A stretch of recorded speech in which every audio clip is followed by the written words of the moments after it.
जे आहे ते प्रत्येक कार्यकर्त्याला न्याय भेटेल.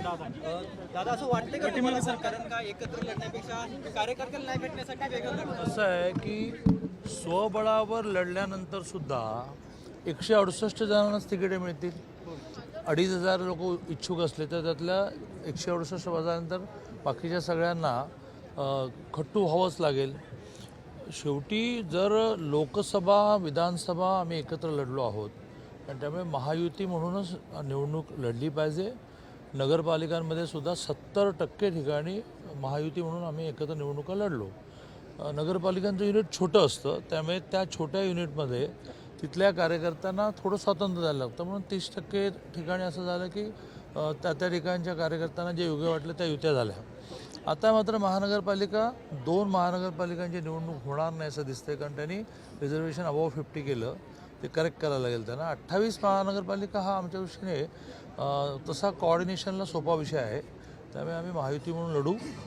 जिथे आमची ताकद आहे तिथे आम्ही जास्त लढू, पण काही प्रमाणामध्ये त्यांच्या क्षमतेप्रमाणे सहयोगी पक्षांना तिकीटं द्यायला लागल्यानंतर नाराजी होईल.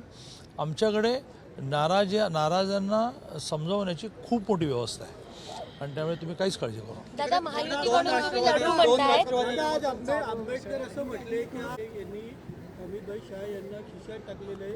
1-2 महिन्यात ते मुख्यमंत्री देखील होऊ शकतात. काय वाटतं? प्रकाश आंबेडकर. लोकशाहीची ब्युटी म्हणजे सुंदरता इतकी आहे, कोणी काही म्हणू शकतो. प्रकाश आंबेडकर तर मोठे नेते आहेत, त्यामुळे त्यांना म्हणण्याचा अधिकार आहे. पण कोणीही गल्लीतला म्हणू शकतो, अण्णावर म्हणू शकतो, माझ्यावर म्हणू शकतो, कोणावरही म्हणू शकतो.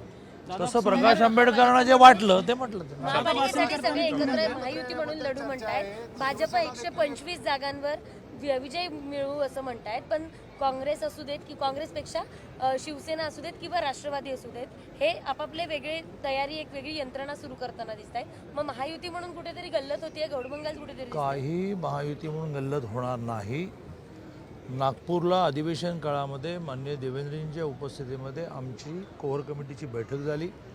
नगरपालिकामध्ये झालेल्या घटनांचा आढावा घेतला गेला, विश्लेषण केलं गेलं, काळजी काय घ्यायची ठरली.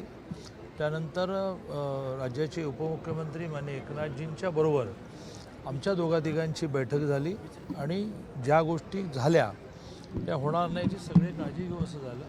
आमच्या राज्याचे अध्यक्ष रवीजी चव्हाणांची नागपूरहून एक अतिशय चांगली क्लिअर पत्रकार परिषद की आम्ही आता दादा 2 राष्ट्रवादी एकत्र येण्याचा विचार करतायत, त्यांच्या तिकडे बैठका सुरू आहेत आणि तुम्ही म्हणताय महायुती म्हणून निवडणुका आम्ही लढणार. तिकडे दंगेकर म्हणतात आम्ही 165 जागा 2 राष्ट्रवादी एकत्र येणं याचं त्यांना स्वातंत्र्य आहे.